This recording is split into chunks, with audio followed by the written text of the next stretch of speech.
নমস্কার, আপনারা দেখছেন কলকাতা টিভি ডিজিটাল। আমি অরিত্র আপনাদের সাথে রয়েছি। এবার একটা গল্প বলবো মধ্যপ্রদেশের ভোপালের। ছেলেকে আইনজীবী করব, এমনটা আবদার মায়ের। কিভাবে এই আবদার করলেন, কেনই বা করলেন, কি বিস্তারিত তথ্য জানতে গোটা ভিডিওটা দেখতে হবে। জেলবন্দি রয়েছেন স্বামী। সপ্তাহে প্রত্যেক দিন অন্তরে থাকতো শুনানি।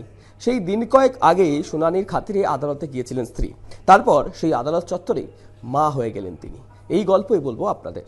জন্ম দিয়েছেন এক পুত্র সন্তানের, যা ঘিরে চারিদিকে হৈ হৈ রব পড়েছে এবং ভোপালের এই এলাকাতে শোরগোল পড়েছে।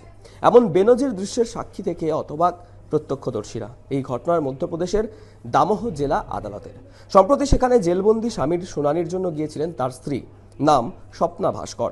নিজের গর্ভাবস্থার একেবারে চূড়ান্ত পর্যায়ে তিনি পৌঁছে গিয়েছিলেন, কিন্তু ওই শারীরিক অবস্থাতেও স্বামীর জন্য ঘর আদালত করে কখনোই ফাঁকি দেননি স্বপ্না।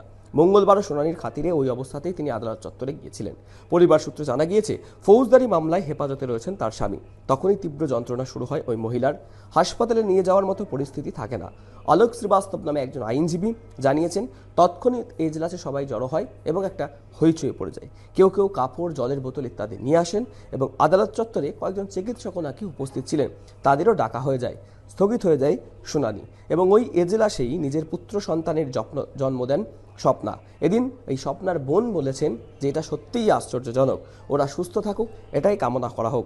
যার জন্ম আদালতে তাকে বড় হয়ে আইনজীবী হতেই হবে, এটাই হয়তো দাবি ওই স্বপ্না নামক মহিলার। প্রত্যক্ষদর্শীরা বলছেন এই ঘটনা ভোলার মতো নয়, একেবারেই বেনজির। এরকম ঘটনা অন্য কোথাও ঘটেছে বলে তো জানা নেই, তবে বিচার ব্যবস্থার মতো পবিত্র স্থানে এই ঘটনা সত্যিই নজিরবিহীন।